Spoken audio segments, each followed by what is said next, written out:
새벽에 나온 우리 모든 성도 여러분들 주님의 이름으로 환영합니다. 오늘 나누고자 하는 하나님의 말씀 제목은 함께 하시는 하나님이라는 제목으로 말씀을 전하고자 합니다. 오늘은 특히나 이제 말씀을 전하는 가운데 성경 구절이 좀 많이 이야기가 될 것 같습니다. 그래서 가능하신 분들은 노트를 하시는 것도 좋을 것 같아요. 그래서 그 성경 구절을 오늘 한 번 더 이제 혼자 개인의 경건의 시간을 보내실 때 아니면 시간이 되실 때 그 말씀을 한 번 더 묵상해 주시기를 부탁드립니다. 자, 요한복음 1장 14절 말씀이 육신이 되어 우리 가운데 거하심에 우리가 그의 영광을 보니 아버지의 독생자의 영광이요 은혜와 진리가 충만하더라. 로마서 8장 3절 곧 죄로 말미암아 자기 아들을 죄 있는 육신의 모양으로 보내어 육신의 죄를 정하사. 자, 또 빌립보서 2장 6절에서 8절 그는 근본 하나님의 본체시나 하나님과 동등됨을 취할 것으로 여기지 아니하시고 오히려 자기를 비워 종의 형체를 가지사 사람들과 같이 되셨고 사람의 모양으로 나타나사 자기를 낮추시고 죽기까지 복종하셨으니 곧 십자가에 죽으심이라. 아멘. 사랑하는 성도 여러분들, 우리를 구원할 분은 누구십니까? 네, 성육신 하심으로써 완전한 하나님인가 동시에 완전한 인간의 모습으로 인간의 모양으로 오신 예수 그리스도 단 한 분뿐인 줄 믿습니다. 구약 성경에는요 메시아가 오실 것이라는 예언의 말씀이 많이 기록되어 있습니다. 그리고 그 예언의 말씀대로 메시아가 이 땅에 오셨습니다.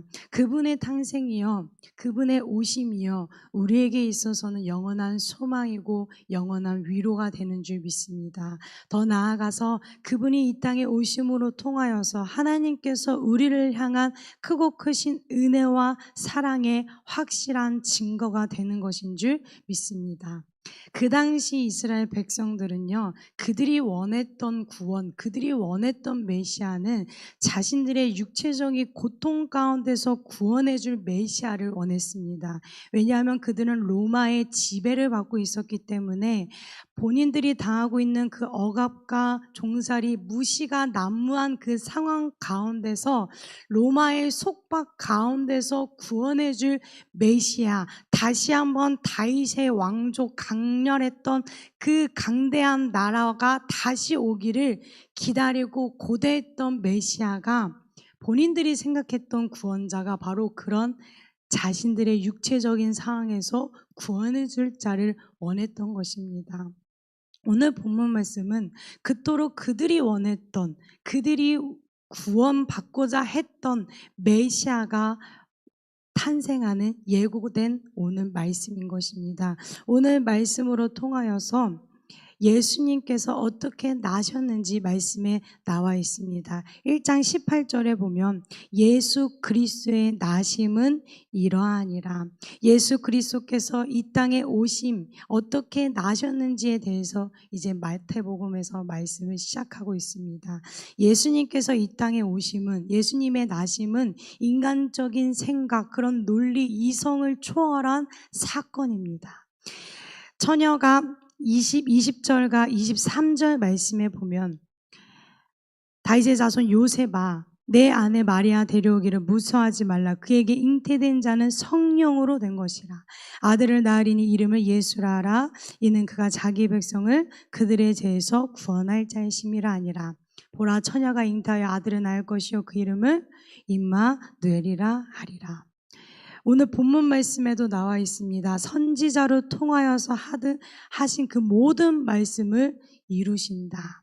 이 말씀대로, 예언의 말씀대로 하나님께서는 모든 것을 이루셨습니다. 우리를 구원할 분은 육신의 몸을 입은 성자 하나님 단 한 분뿐인 줄 믿습니다.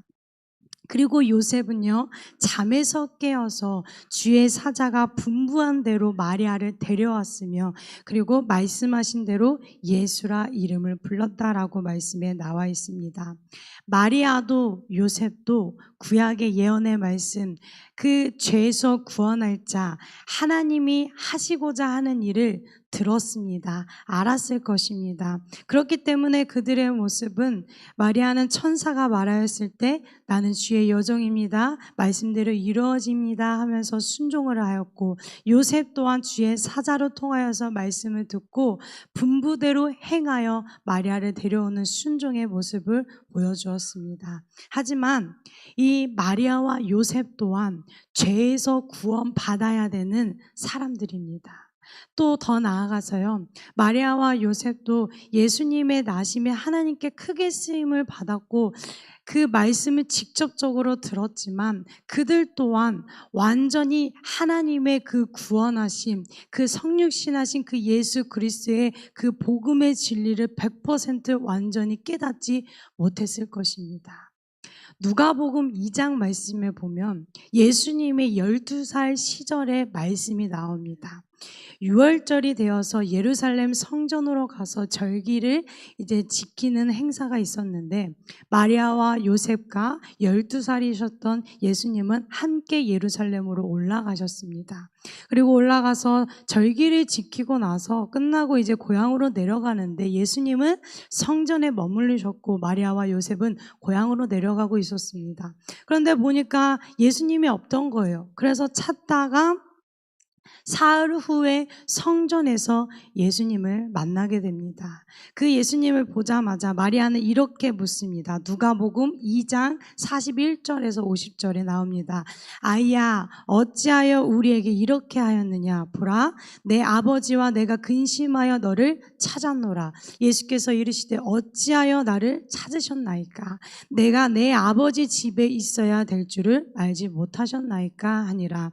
그 부모가 그가 하신 말씀을 깨닫지 못하더라.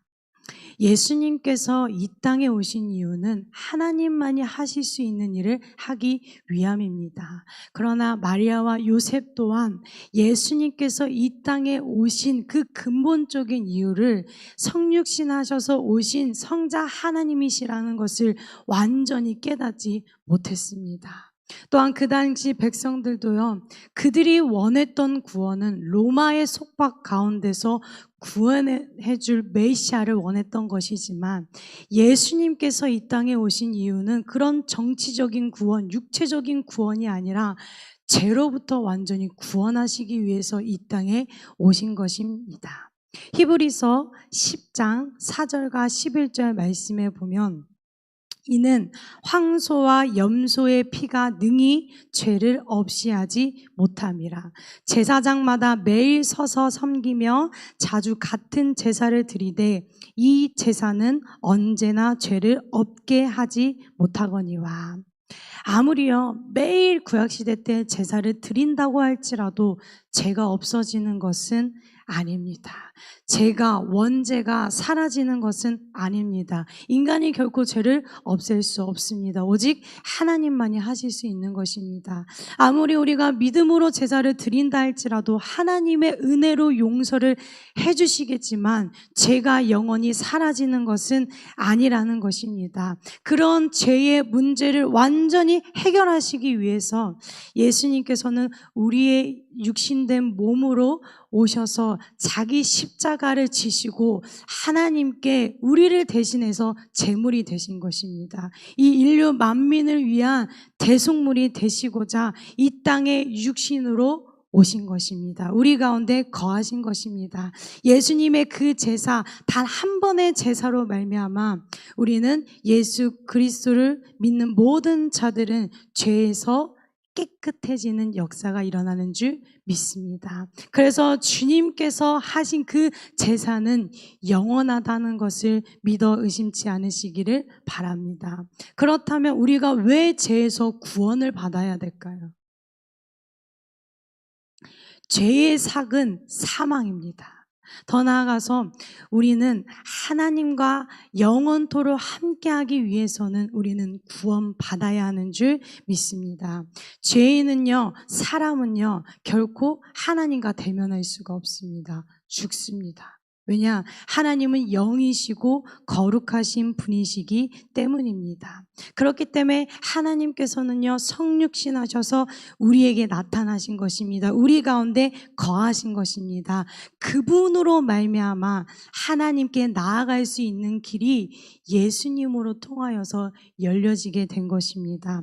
그리스도의 본향, 하나님과 영원히 함께할 수 있는 거할 곳이 있습니다. 그곳을 가기 위해서는 인간의 힘도 아니요, 인간의 공로도 아니요, 착한 일, 선한 일을 한다고 해서 되는 것이 아니라 말씀이 육신이 되어 오신 예수 그리스도 단 한 분이 길이요 진리요 생명이 되시는 예수님으로 통해서만 갈 수 있는 곳이 바로 영원토록 계시는 하늘 아버지가 계시는 거할 곳인 줄 믿습니다. 그렇기 때문에 우리가 구원을 받아야 하는 이유는 하나님과 영원히 함께 하기 위함인 줄 믿습니다. 그 통로가, 그 길과 진리와 생명이 되시는 분이 바로 임마누엘 예수 그리스도인 줄 믿습니다. 그렇기 때문에 우리는요, 임마누엘 예수님만을 믿으시기를 바랍니다. 임마누엘이 무슨 뜻입니까? 오늘 본문 말씀에는 정말 친절하게 이야기가 나오고 있습니다. 이를 번역한즉 하나님이 우리와 함께 계시다. 예수님은 임마누엘이십니다. 다시 말하여 예수님은 자신이 우리와 함께 하시는 하나님으로 말씀이 육신이 되어 우리 가운데 거하신 것인 줄 믿습니다. 임마누엘로 오신 예수님, 우리와 함께 하시는 그 하나님의 모습이 어떤 모습입니까? 아까 제가 설교 전에 처음 이야기했던 말씀 구절에 이렇게 나옵니다. 자기를 비워 종의 형체를 가지사 사람들과 같이 되셨고 사람의 모양으로 나타나신 자기를 낮추고 낮추신 겸손의 모습으로 이 땅에 오셨습니다. 예수님께서 탄생하신 그 상황 환경도 우리 모두가 알지 않습니까? 휘황찬란한 곳에서 태어난 것이 아니라 말 구유에서 태어나셨습니다. 우리 예수님께서 함께 하시는 그 모습은 낮추고 낮추신 겸손의 왕으로 이 땅에 오셨습니다. 그리고요, 우리 예수님께서는 아버지께로 다시 올라갔을 때 지상 명령을 내리시고 하늘로 승천하시기 전에 우리에게 다시 한번 이렇게 말씀하셨습니다. 마태복음 28장 20절, 볼지어다 내가 세상 끝날까지 너희와 항상 함께 있으리라. 또 요한복음 14장 16절 말씀에 내가 아버지께 구하겠으니 그가 또 다른 보혜사를 너희에게 주사 영원토록 너희와 함께 있게 하리니. 아멘. 우리는 오직 임마누엘 예수님만을 믿어야 하는 줄 믿습니다. 겸손의 왕으로 오신 예수 그리스도만을 믿는 성숙의 성도 여러분들이 되시기를 바랍니다. 말씀을 정리합니다. 사랑하는 성도 여러분, 임마누엘은 일시적인 것이 아니라 임마누엘은 영원하십니다. 임마누엘로 오신 예수님, 그리고 아버지께서 약속하신 성령을 받은, 구원을 받은 성도 여러분들, 여전히 지금도 성부, 성자, 성령 삼위일체 하나님께서는 우리와 함께 하신다는 것을 믿어 의심치 않으시기를 바랍니다. 예언의 말씀대로 그대로 육신이 되어 이 땅 가운데 오셨던 것처럼 말씀하신 대로 하나님은 언제나 어디서나 변함없이 우리와 함께 하신다는 것을 믿으시기를 바랍니다. 그래서 이제 곧 성탄절이 다가옵니다. 얼마 남지 않았습니다. 곧 다가오는 성탄을 조금 더 깊이 있게 받아들이는 날이 되었으면 좋겠습니다. 내가 죄인이었다라는 것을 깨닫고 그 죄인을 구원하시기 위해서 예수님께서 이 땅에 오셨다는 것에 다시 한번 믿음으로 고백하며 기뻐하며 감사하며 찬양하며 하나님께 영광 돌리는 그런 성탄절이 되시기를 예수님의 이름으로 간절히 소망합니다. 더 나아가서 구원받은 성령 받은 모든 성도들은 삼위일체 하나님께서 언제 어디서나 우리 가운데 거하신다는 것을, 함께 하신다는 것을 날마다 믿으시기를 바랍니다. 하나님은 변함없이 우리와 함께 하십니다. 변하는 것은 우리입니다. 하나님은 늘 여전히 어제나 오늘이나 동일하십니다. 늘 우리와 함께 하십니다.